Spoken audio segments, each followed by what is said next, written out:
कई साल पहले भारत के एक छोटे से गांव में एक युवा लड़का आरव और लड़की नैना रहते थे। दोनों का बचपन एक साथ बीता। गांव के पेड़ों के नीचे बैठकर कहानियां सुनना, नदी के किनारे खेलना और तितलियों के पीछे भागना, ये सब उनकी रोजमर्रा की जिंदगी का हिस्सा था। उनकी दोस्ती समय के साथ गहरी होती गई। जैसे जैसे वे बड़े हुए, उनकी दोस्ती धीरे धीरे प्यार में बदलने लगी। आरव और नैना ने तय किया कि वे हमेशा एक दूसरे के साथ रहेंगे, लेकिन किस्मत की किताब में उनके लिए कुछ और ही लिखा था। नैना के माता पिता ने उसकी शादी पास के एक धनी परिवार में तय कर दी। आरव गरीब था और उसकी सामाजिक स्थिति नैना के परिवार के लिए एक बड़ी बाधा थी। यह सुनकर आरव और नैना टूट गए।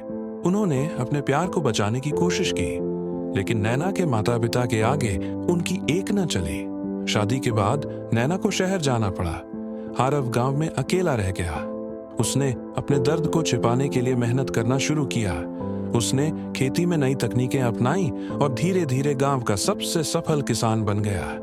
आरव ने नैना को कभी भुलाया नहीं, हालांकि उसने अपने दिल में एक बात तय कर ली।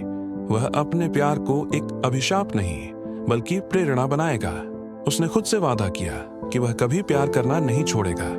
समय के साथ आरव गांव के लोगों की मदद करने लगा। जब किसी को आर्थिक मदद की जरूरत होती, वह आगे आता। जब कोई बीमार पड़ता, वह उन्हें शहर के डॉक्टर के पास ले जाता। उसका दिल हर किसी के लिए खुला था। करीब 10 साल बाद नैना गांव लौटी। उसका पति अब इस दुनिया में नहीं था। वह अकेली और टूटी हुई थी। जब उसने आरव को देखा तो उसकी आंखों में आंसू भर आए। आरव ने उसे देखकर एक पल के लिए अपने पुराने दर्द को याद किया, लेकिन उसने खुद को संभाल लिया।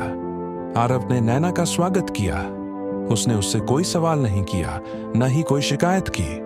उसने बस कहा, तुम्हारा यहाँ हमेशा स्वागत है। नैना ने देखा कि आरव कितना बदल गया है। वह अब सिर्फ एक किसान नहीं, बल्कि पूरे गांव का सहारा बन चुका था। हर कोई उसे सम्मान और प्यार से देखता था।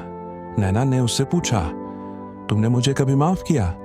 आरव ने मुस्कुराते हुए कहा, प्यार में माफी की जरूरत नहीं होती। प्यार तो हमेशा देने का नाम है। नैना ने महसूस किया कि आरव का प्यार केवल उसके लिए नहीं, बल्कि हर किसी के लिए था।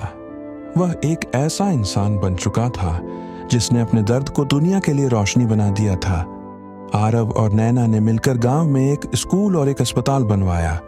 उन्होंने लोगों को सिखाया कि प्यार सिर्फ एक भावना नहीं, बल्कि एक शक्ति है जो दुनिया को बदल सकती है। आरव ने अपने जीवन के माध्यम से यह संदेश दिया कि कभी भी प्यार करना मत छोड़ो। चाहे कितने भी दुख, कठिनाई या चुनौतियां आए, प्यार ही वह ताकत है जो सब कुछ सह सकता है। आरव ने अपने जीवन के अंतिम दिनों में भी अपने प्यार को जिंदा रखा। जब वह बिस्तर पर था, नैना उसके पास बैठी थी। उसने आरव से कहा, तुमने मुझे सिखाया कि प्यार क्या होता है। मैं तुम्हारी रानी हूं। आरव ने हल्के स्वर में कहा, प्यार का मतलब है देना, और अगर मैंने तुम्हें कुछ सिखाया है तो वह मेरा सौभाग्य है। आरव की मृत्यु के बाद नैना ने गांव में उनकी याद में एक पुस्तकालय बनवाया, जिसमें प्यार करना कभी मत छोड़ो का संदेश लिखा गया था।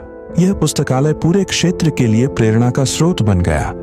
यह कहानी हमें सिखाती है कि प्यार केवल एक व्यक्ति से जुड़ने तक सीमित नहीं है।